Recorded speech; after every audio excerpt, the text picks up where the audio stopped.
Corpses wrapped in plastic and left on the sidewalk in Ecuador. Trucks overloaded, carrying coffins on racks bolted on the side of the trailer. These are just some of the harrowing images, serving as a warning of the spread of the coronavirus to the rest of Latin America. Ecuadorian President Lenin Moreno called for an investigation on Wednesday into how authorities are handling the bodies of coronavirus victims in Guayaquil, the epicenter of the outbreak. But for families of the deceased, they say it's too little, too late. One man who lost 2 loved ones, Wilmer Aquila, expressed his anger online. This bloody government is a plague. They're all a plague. Why don't they show their faces? The rapid spread of the virus has collapsed not just Ecuador's health system, but overwhelmed funeral homes and cemeteries. Public hospitals have failed to quickly locate the bodies of their loved ones and in some cases misidentified the remains. Authorities have said at least 1,600 doctors, nurses and healthcare workers are infected and in quarantine. The health minister has also sacked an official who requested money in exchange for handing over the remains from a victim in a public hospital. Cement is being poured and graves built in cemeteries as the death toll rises.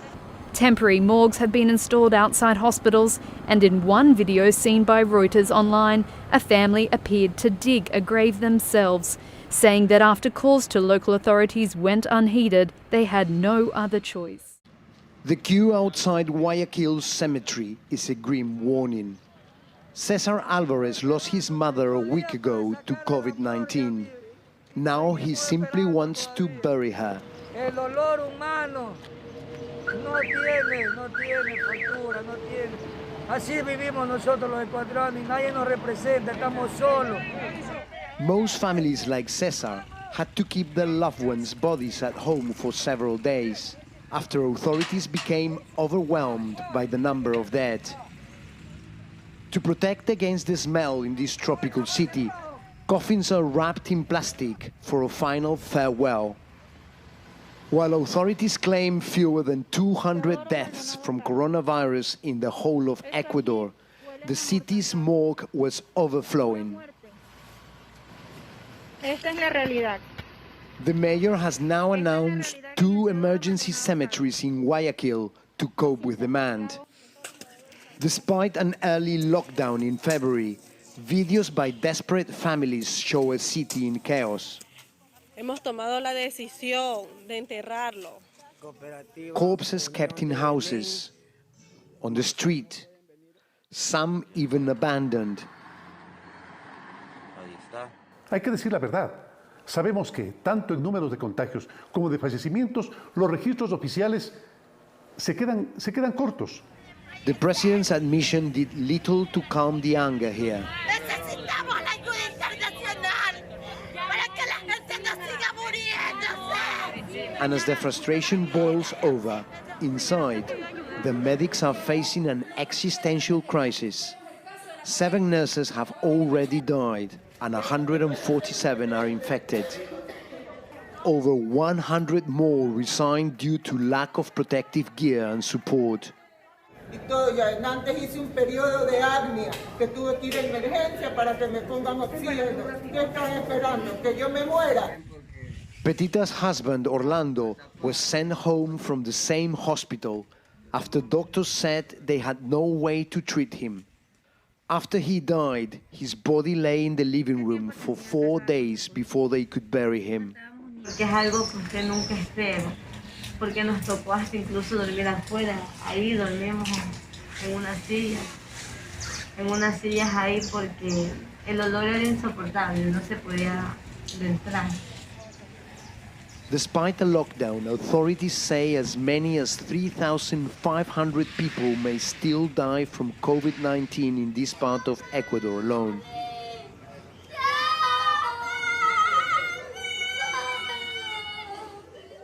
With vast levels of inequality and little investment in public health, Latin America is ill-equipped to cope with the coronavirus crisis. The fear in this region now is that Guayaquil may only be the beginning.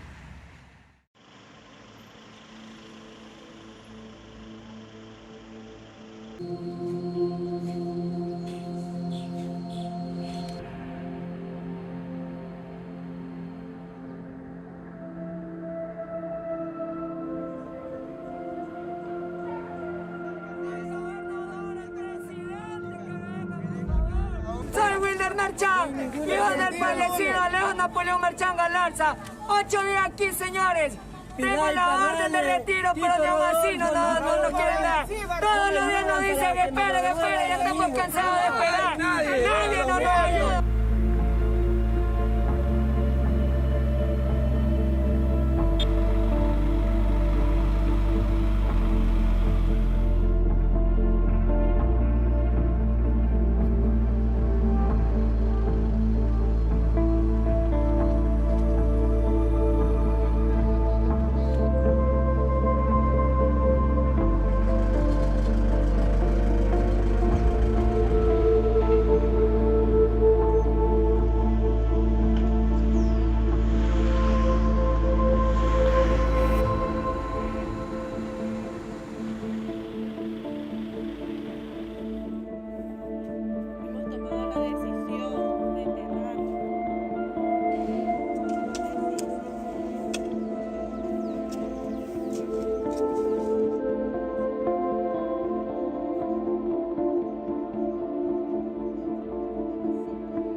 Cuando yo llamaba al 911, me decían, ¿sabe qué? El día de hoy no vamos a poder retirarlo, lo vamos a poder retirar al día siguiente porque el día de hoy hay 50 muertos. El día siguiente llamo y me dicen, el día de hoy hay 70 muertos y no podemos retirar a tu papá. Son los olores que emana el cadáver, señores, que ya no se resiste. Y también hay vecindad en donde tenemos personas de mayor edad. Yo tengo a mi madre de 80 años que también está con problemas respiratorios. Y estamos así preocupados igual que ellos porque imagínense, va a tener que sacar el cadáver acá al portal o a la calle.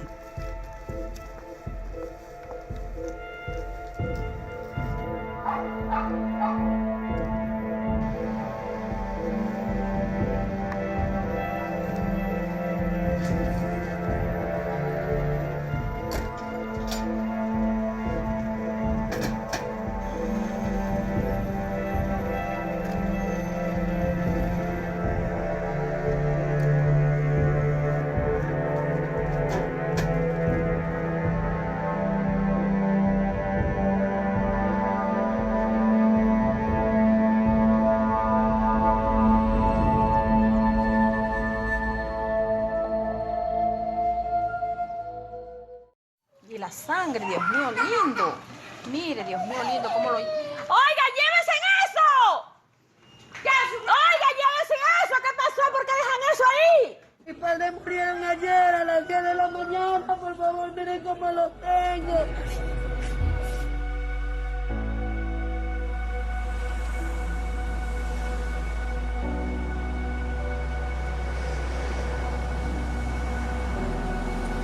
Lamentablemente, como tenemos nuestro cadáver aquí, ya son 5 días, ya tenemos inconvenientes con los vecinos. Son los olores que emana el cadáver, señores, que ya no se resiste. Uno está aquí a las 5 de la mañana, estoy peleando su muerto 5 o 8 días.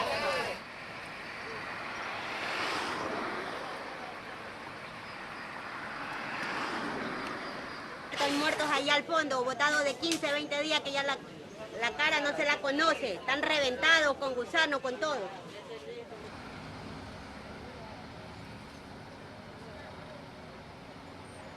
No hay cajas, las cajas están súper caras.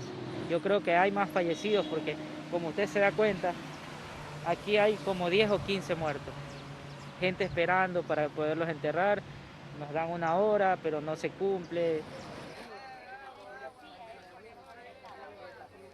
Antes, en Guayaquil, había alrededor de 35, en promedio 35 muertes por día. Hoy subimos a 150. Entonces, esos cadáveres que, como le digo, los manejaba antes la familia y las funerarias particulares, las tenemos que manejar ahora como el gobierno. Tomamos acciones, sí, pero se necesita una logística muy grande. Hoy, este momento, yo le aseguro que no hay ningún cadáver por recoger.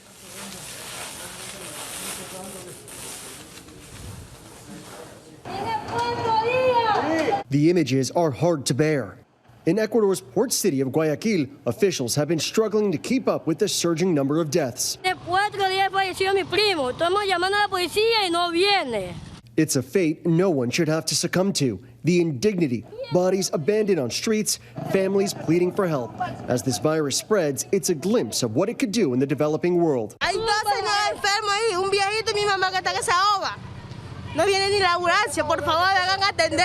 A nightmare with no end in sight. Everywhere you look, there just aren't enough resources. The morgues are at capacity, so they place bodies inside shipping containers, stacked one on top of the other, as families try to repatriate their loved ones. Marcos Ortega went looking for his grandfather. Ni siquiera se dignan a entregarle los cuerpos a la persona.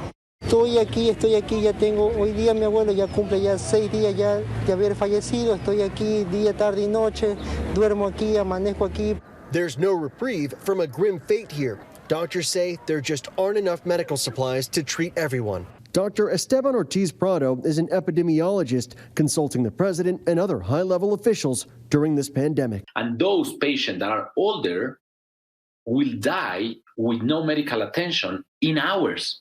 So if you don't give them a respirator, in hours, they will die.